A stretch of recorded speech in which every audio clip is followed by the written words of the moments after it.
All right, this quick tutorial is going to review from the High School Standard-Based Grading Tips and Guidelines Handbook, how to enter grades for quarter three. So it is reporting term three, and this is just a little overview of the due dates that are coming up for us. So in April, the end of the quarter is actually on the 19th. Um, and then you will have this week to kind of get our grading done and all the assignments in the grade book. And then on the 26th, comments and grades will be due in PowerSchool. Okay. And that says by 4 p.m. or sooner. Then this week of the 26th to 27, 28, 29, 30, we ask that you don't add any more grades. Since our grade books are already live, we have to think as teachers like to freeze that time until report cards do go out on the 30th. All right, so I'm going to jump into PowerSchool. And I'm going to just go over how we will enter the grades. Again, this is just quick. You probably already know a lot of this. So it will just go over some of the basics.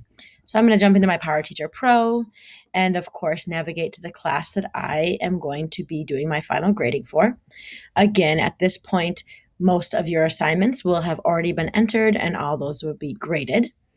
And so you'll see your assignment list. If you have attached learning behaviors to your assessments, you won't have to add a learning behavior quarter three. However, if you haven't attached learning behaviors to your regular assignments, you'll want to create a new assignment and you'll want to call that learning behaviors for quarter three. I'm just going to do a quick LB for this. And then change that, of course, to collected only. And then you can go through and add your standards. Just a quick review that we never added this main level standard. That is a reporting category. And we actually, when we have subcategories, we must select the subcategories. So again, never put a little standard or select the one that has like a little sunshine here. So you can select either the general if you don't want to break it down to the subcategories, or instead you could select and grade the specific subcategories underneath responsibility and work habits. Again, if you want to do general participation, don't put it on the first one, put it on the second one, which is general participation and collaboration, and then select the specific ones. Sorry, this one or the specific ones that you want. All right, and then you will grade that assignment for quarter three. Just a reminder of how the gradebook works is that all grades are influencing the final grade from the beginning of the year. So quarter one bleeds into semester one, goes into quarter three. So if you don't want any other learning behaviors to count, you have to go through those assignments and change them to not count in the grade. If you have questions about that, I have another tutorial for that, or you can ask me in person. All right, so the first thing that you did was make sure that you have learning behaviors graded, either by attaching them to assignments already in there or a separate assignment. The next step we're going to do is navigate to A+ grading and click on standards. This is going to give you the screen that actually feeds the report card. So I'm going to 100% check that I'm in quarter three. All right. So quarter three is the next one. The first thing was quarter one, then we had semester one. Now we're in quarter three. So make sure that you are selecting quarter three if it's not there by default already. If you're doing your grades after the end of the quarter, of course, then it's going to default you into the semester two. So just check that. And now I'm in my gradebook. The first things in my gradebook are the learning behaviors. So if I click in here, I can see that this learning behavior is responsibility and work habits. Based on the assignments I gave, the computer is trending these scores. All of these subcategories influence this grade. If you're only using the general one, that's the one that's influencing this grade. You can directly override and to give whatever learning behavior you feel is correct for that student. And you can just do that right directly there if you want to. Only this appears on the report card. So that's your first learning behavior. Here's your second learning behavior, participation and collaboration. And then I have to navigate over, of course, to the end to get to my academic reporting categories. Here I can see the change in color and the change in number type. This is the academic reporting category. You may only have top level academic reporting categories, but if you are like Jenny here and she has some subcategories, you'll see this little icon indicating that there are subcategories. So again, here is what goes on the report card. Okay, so mostly you'll just need to double check that this is what you want to go on the progress report.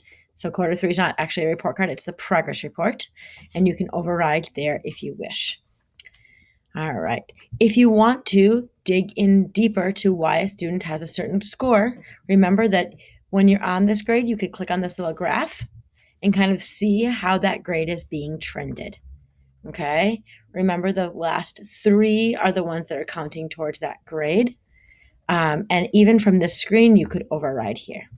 All right. When you have this orange circle, that is the professional judgment indicator, and that means that they have scored higher in the past. So here you can see that the student had a 7 beforehand. So that's why it's indicating that we may want to take a look at it. Okay. So the main thing is that you're double checking the screen to make sure that these are the grades that you want to appear on the quarter three progress report. So now that you've added your learning behavior, to make sure you have that, and you're just double checking that these learning behavior categories are full, and you've double checked your academic reporting categories, that the grade in the PowerSchool for quarter three matches what you want to give, it's time to enter your comments. So for quarter three, we are giving in high school the generic and the personalized comments, so you don't have to do it at the end of the year. Comments go right on this Q3. So another great time to check to make sure you are in Q3. If I click on this, you'll see a little box pop up here where you can do your comment. So you could, if you wanted to give like a generic comment about in this quarter we studied this, and then fill all for your class, that is perfect. And then you can go in individually, add those individual comments. I will again say at this moment, if you want a bigger box, go ahead and click on this. And I do suggest to use the comment bank. All right. So if you create your own managed comments, that will allow you to create, and I have a separate tutorial for that, but it will allow you to create like a generic comment for a 7, a 5, however you want to, that you can then click and it will change the name and the pronouns for that student. So you have made sure you had learning behaviors, you checked your academic and learning behavior grades, and then you added your comments. You're all set to go. And remember that we do want to do this final grade check on the 28th. So we're asking people to run individual reports to review their grades and comments. And the place that you do that is in reports and individual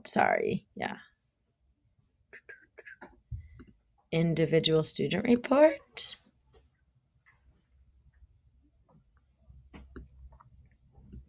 And then you'll be able to change this title so you know it's your Q3 report.